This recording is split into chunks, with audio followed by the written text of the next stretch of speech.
किसी ने क्या खूब कहा है, बिन मतलब की दुनिया में वही हमारी शान है। किसी शख्स के वजूद की पिता ही पहली पहचान है। नमस्कार दोस्तों, स्वागत है आप सभी का एक नई कहानी में। इससे पहले कि हम कहानी को शुरू करें, अगर आपने हमारे चैनल को सब्सक्राइब नहीं किया है तो कृपया सब्सक्राइब कर लें और बेल आइकन को भी प्रेस कर दें। तो आइए सुनते हैं आज की कहानी। अरे बेटा, तू कब आया और इतना उदास क्यों बैठा है? आज तो तेरी परीक्षा का परिणाम आना था ना। क्या हुआ? कितने अंक आए? कविता जी ने हैरानी जताते हुए अपने बेटे सोहन की उदासी का कारण पूछा तो सोहन ने निराश होकर कहा, माँ, मैंने फर्स्ट डिवीज़न से परीक्षा पास की है। अरे, ये तो खुशी की बात है। माँ ने चौंकते हुए कहा, वो बात ये है कि मेरे दोनों दोस्त आगे की पढ़ाई के लिए विदेश जा रहे हैं और माँ, मुझे भी। कहते कहते सोहन चुप हो गया। वो अच्छी तरह जानता था अपनी माँ को और घर की आर्थिक स्थिति को। लेकिन माँ, अगर मैंने वहाँ से इंजीनियरिंग की डिग्री हासिल कर ली तो मेरी लाइफ सेट हो जाएगी और हमारी सारी परेशानियाँ दूर हो जाएंगी। सोहन ने उत्साहपूर्वक अपनी माँ को आश्वासन देना चाहा। बेटे के विदेश जाने की बात सुनकर कविता जी हैरान हो गईं। उनके आश्चर्य का ठिकाना ना रहा। ये विदेश में पढ़ाई करने की बात तूने सोची भी कैसे? यहाँ इतने अच्छे कॉलेज हैं, पढ़ाई तो यहाँ से भी हो सकती है। और फिर तुझे तो पता है माँ बाबूजी हमारी पढ़ाई का खर्चा कितनी मुश्किल से उठा रहे हैं। अपनी माँ को परेशानी की हालत में देखते हुए बेटी सीमा तड़पते स्वर में बोली, बेटा, तुम्हारी पढ़ाई लिखाई के खर्चों के कारण ये मकान पहले ही गिरवी पड़ा है। हमें तो ये भी नहीं पता कि इस मकान को हम कभी छुड़ा भी पाएंगे या नहीं। तेरे पिताजी की खेती से तो केवल हमारा रोज़ाना का खर्चा निकलता है और फिर विदेश जाने का खर्च तो उठाने का हम सोच भी नहीं सकते। वहाँ की पढ़ाई पर तो और भी अधिक खर्चा आएगा। माँ, आप समझ नहीं रही हैं मैं क्या कहना चाहता हूँ। इस समय लिया गया एक सही फैसला मेरी आने वाली ज़िंदगी को आसमान की ऊंचाइयों तक लेकर जा सकता है। वहाँ से पढ़ाई करने के बाद सफलता मेरे कदम चूमेगी। हमारी ज़िंदगी बदल जाएगी माँ। और फिर मैं अकेले थोड़ी ना जाऊँगा, मेरे दोस्त भी हैं। जब उनके माता पिता को उन्हें विदेश भेजने में कोई हर्ज नहीं है तो आपको क्या परेशानी है? पर बेटा, तेरी बहन की पढ़ाई का भी खर्चा है। थोड़ा समझने की कोशिश तो कर। माँ, आप तो बस खर्च की रट लगाए रहती हैं। एक बार मेरी बात मानकर तो देखिए। अरे, मैं जुआ खेलने नहीं जा रहा हूँ, बस अपनी पढ़ाई के लिए पैसा खर्च करने को कह रहा हूँ। जब मैं कमाने लगूंगा तो आप लोगों के सारे कर्जे उतार दूंगा। अरे, आप आ गए, थक गए होंगे ना। मैं आपके लिए पानी लेकर आती हूँ। भंवरलाल जी के घर में आते ही अचानक सन्नाटा पसर गया। पानी देते हुए कविता जी बोली, आप ही समझाइए अपने बेटे को।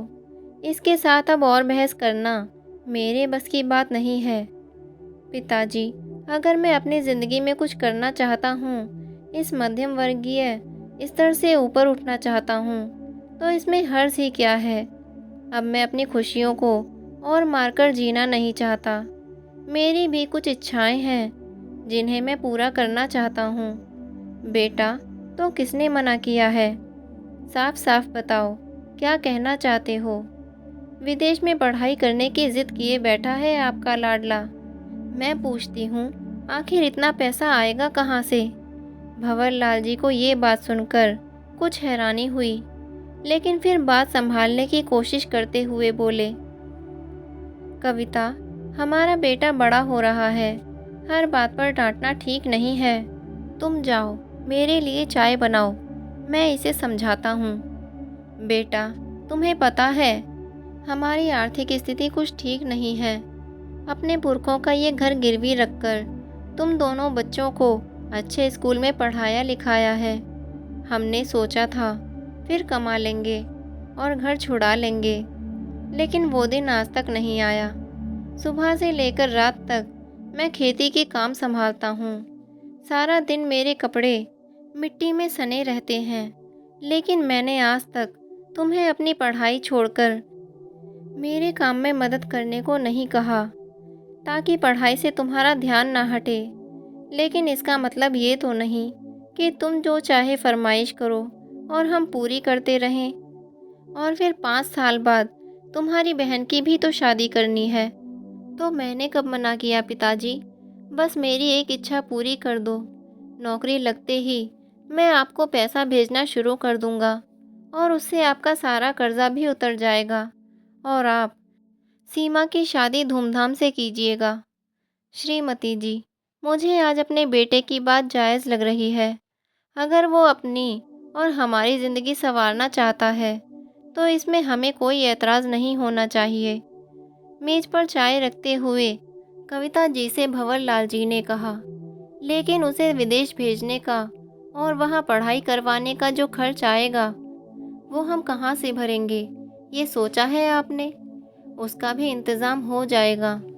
पति की बात सुनते ही कविता जी सोच में डूब गईं। अपने पति की फिक्र और बेटे की जिद उन्हें अंदर ही अंदर खाए जा रही थी। सारा पैसा बेटे पर ही लगा देंगे तो बेटी का क्या होगा? एक तो पहले से ही कर्ज में डूबे हुए हैं, ऊपर से एक और मुसीबत। कविता जी के बार बार मना करने पर भी आखिर भंवर लाल जी ने सोहन को स्वीकृति दे दी। सोहन खुश होकर अपने पिता के गले लग गया और दौड़ते हुए अपने दोस्तों से मिलने निकल पड़ा। उसने विदेश में पढ़ाई करने के लिए कॉलेज का फॉर्म भी भर दिया, ये सोचते हुए कि यदि पिताजी ने कहा है तो पैसे का इंतज़ाम भी कर ही देंगे। रात का खाना खाकर जब कविता जी बिस्तर पर गईं तो देखा भंवर लाल जी करवटें ले रहे थे, मगर नींद उनकी आंखों से कोसों दूर थी। आप अभी तक नहीं सोए? जानती हूँ आप दिखा नहीं रहे हैं, लेकिन चिंता तो आपको हो रही है कि किस तरह पैसे का इंतज़ाम किया जाएगा। अरे कविता, चिंता वाली कोई बात नहीं है। मैंने सोच लिया है कि मैं अपने खेत को गिरवी रख दूंगा और उससे इतना पैसा तो आ ही जाएगा कि सोहन को विदेश भेज सकें और कॉलेज में दाखिला करवा सकें। ये सुनकर कविता जी की आंखें भर आईं। लेकिन जी, हमारा घर तो उस खेतों से ही चल रहा है। अरे तो तुम क्यों फिक्र करती हो? मैंने सब हिसाब लगा लिया है। कविता, जब सोहन की पढ़ाई पूरी हो जाएगी तो वो इतना पैसा कमाएगा, इतना पैसा घर में आएगा कि आज तक का सब कर्ज उतर जाएगा। हमारा गिरवी रखा हुआ घर भी छुड़ा लेंगे। अपनी ज़िंदगी तो जैसे तैसे कट गई है, लेकिन अपने बेटे का करियर बन जाए और दोनों बच्चों की ज़िंदगी संवर जाए तो मेरी ज़िंदगी का मकसद पूरा हो जाएगा। उसके बाद मौत भी आ जाए तो कोई गम नहीं। सुनते ही उनकी पत्नी का दिल भर आया और कहने लगी, ये आप क्या कह रहे हैं? मुझे तो केवल आपका ही सहारा है। आप हैं तो मेरा चेहरा चमकता है। कहते हुए कविता जी की आंखें भर आईं। ठीक है, आपकी जो इच्छा हो वो कीजिए, मैं आपको मना नहीं करूँगी। लेकिन आगे से ऐसी बातें ज़ुबान पर लाई तो मुझसे बुरा कोई नहीं होगा। भंवर लाल जी ने अपनी पत्नी को तो जैसे तैसे समझा बुझाकर चुप कर दिया, लेकिन चिंता तो उन्हें भी अंदर ही अंदर खाए जा रही थी कि ये सब कुछ कैसे होगा। कितने अरमानों से बाबूजी ने खेतों को मुझे सौंपा था। अपने पिताजी का दिया हुआ घर तो हम आज तक छुड़ा नहीं पाए। अगर खेतों को भी गिरवी रख दिया जाए तो महीने का ब्याज चुकाना ही मुश्किल हो जाएगा। सोच सोच कर भंवर लाल जी को भी अंदर ही अंदर घुटन महसूस होने लगी। सारी रात सोचते हुए निकल गई। अगले दिन सुबह जब कविता जी रसोई में काम कर रही थीं तो भंवर लाल जी बोले, अरे कविता, खेतों के पेपर तो देना। कविता जी का दिल बैठा जा रहा था, फिर भी उन्होंने जैसे तैसे कागजात निकालकर अपने पति के हाथों में थमा दिए। कविता, मैं पहले बैंक जा रहा हूँ, लोन के लिए अप्लाई करना है, उसके बाद डॉक्टर को दिखाने जाना है, तो थोड़ा समय लग जाएगा। कविता जी घबरा गईं। क्या हो गया जी आपको? अरे, कुछ गंभीर बात नहीं है। कल से हल्की सी घुटन महसूस हो रही थी, तो सोचा डॉक्टर को दिखा लूँ एक बार। तो मुझे आने में देर हो जाएगी, तो चिंता मत करना। कहते हुए भंवरलाल जी निकल गए। कविता जी अपने पति को सवालिया नज़रों से देखती रह गईं। उनके चेहरे पर चिंता की लकीरें साफ साफ दिख रही थीं, लेकिन कुछ भी कर पाने में असमर्थ थीं। शाम को भंवरलाल जी थके हुए से घर लौटे। क्या हुआ? क्या कहा डॉक्टर ने? कविता जी ने पूछा। तो भंवरलाल जी कहने लगे, अरे कुछ नहीं, उल्टा सीधा कुछ खा लिया था, जिसके कारण एसिडिटी हो गई थी। डॉक्टर ने दवाई दे दी है, अब मैं ठीक महसूस कर रहा हूँ, तुम चिंता मत करो। दरअसल भंवरलाल जी को दिल की बीमारी हो चुकी थी और डॉक्टर ने उन्हें हार्ट सर्जरी करवाने की सलाह दी थी, लेकिन पैसे की कमी की वजह से हार्ट सर्जरी करना अभी संभव ना था। पत्नी और बच्चे चिंता करेंगे, ये सोचकर घर पर भी किसी को कुछ नहीं बताया। आखिर वो दिन भी आ गया जब सोहन को विदेश भेजने की सारी तैयारी हो गई। बैंक से लोन लेने की स्वीकृति मिल गई। उसके विदेश जाने के लिए टिकट मंगवा दिए गए। ऊपर से कुछ पैसा सोहन के बैंक अकाउंट में भी जमा करवा दिया गया। भीगी आंखों से कविता जी और भंवरलाल जी ने अपने बेटे को मीलों दूर भेज दिया। कविता जी और भंवरलाल जी की आंखें उस हवाई जहाज को दूर तक देखती रहीं, जिसमें सोहन बैठा था। हमारा बेटा हमसे दूर चला गया जी, बहुत दूर। कहते हुए कविता जी अपनी आंखों के आंसुओं को रोकने की असफल कोशिश कर रही थीं। भंवरलाल जी भाव विभोर होते हुए अतीत की यादों में खो गए। अभी कल का ही दिन लगता है जब सोहन का जन्म हुआ था। हमारे आंगन में सोहन की किलकारियां गूंज रही थीं। कितने लाड़ प्यार से बड़ा किया था हमने उसे। माँ, बाबूजी, चला गया है आपका लाडला बेटा। यहाँ खड़े होने का कोई फायदा नहीं। सीमा की बातें सुनकर उन दोनों को जैसे झटका सा लगा और वो वापस वर्तमान में आ गए। बस 3 साल की ही तो बात है, वो तो यूं ही निकल जाएंगे।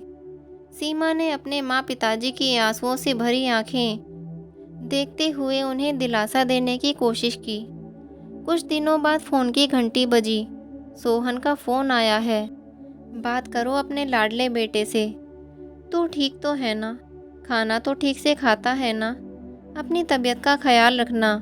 वहाँ हम लोग नहीं हैं तेरा ध्यान रखने के लिए। कहते हुए कविता जी अचानक रोने लगी। कविता, तुम भी ना। कहते हुए भंवरलाल जी ने फ़ोन ले लिया। देखते ही देखते कुछ साल निकल गए। सोहन का फ़ोन आना अब कुछ कम हो गया था। आजकल तो वो फ़ोन ही नहीं करता है, कुछ बताता भी नहीं वहाँ सब कैसे चल रहा है।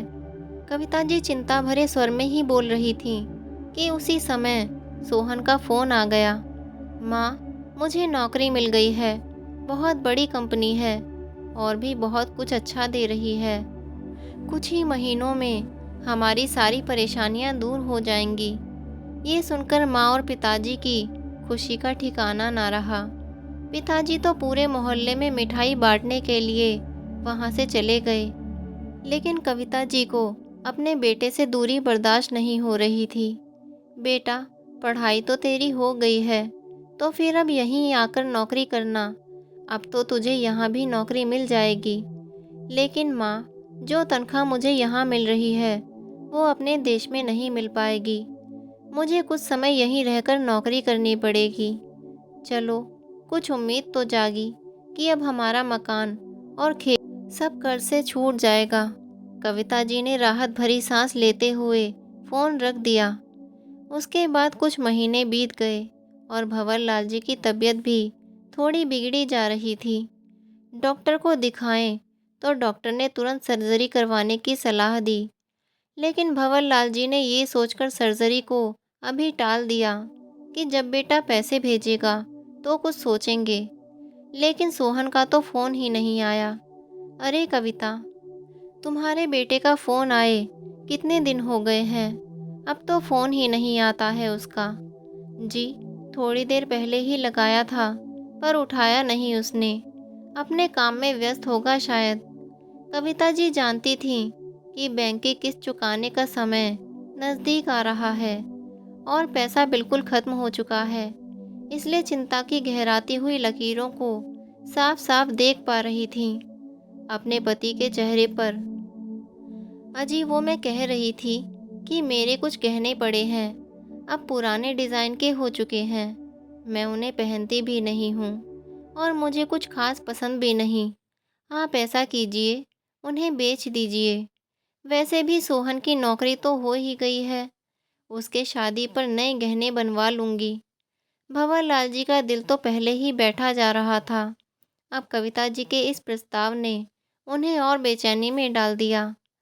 वो हैरान होकर अपनी पत्नी को देखे जा रहे थे। उनके पास भी और कोई चारा नहीं था। सारी जमा पूंजी खत्म हो गई थी और सोहन, जिसके कारण ये नौबत आ चुकी थी, उसने एक पैसा भी अपने माँ बाप के पास नहीं भेजा था। दिल पर पत्थर रखकर उन्हें अपनी पत्नी के गहने बेचने पड़े और जैसे तैसे पैसों का इंतज़ाम किया। उनकी बेटी सीमा अपने माता पिता को इस हालत में नहीं देख पा रही थी। पढ़ाई करते हुए उसने अपने लिए नौकरी ढूंढनी शुरू कर दी ताकि अपने माँ बाप की बुढ़ापे की लाठी बन सके। प्रतिभाशाली सीमा को जल्दी ही एक कंपनी में नौकरी मिल गई, जिससे परिवार के हालात को थोड़ा संभाला जा सका। फिर एक दिन फ़ोन की घंटी बजी तो देखा सोहन का फ़ोन था। उसने सबको वीडियो कॉल पर आने को कहा। कविता जी ने अपनी बेटी और भंवरलाल जी को तुरंत बुलाया। सुनते हो, सोहन का फ़ोन है, वीडियो कॉल पर बुला रहा है, जल्दी आइए। सीमा ने जैसे ही वीडियो कॉल पर देखा तो सामने सोहन एक लड़की के साथ बैठा था। बेटा, ये तुम्हारे साथ कौन है? ये आपकी बहू है माँ, मैंने यहाँ शादी कर ली है। माँ पिताजी के तो पैरों तले ज़मीन खिसक गई।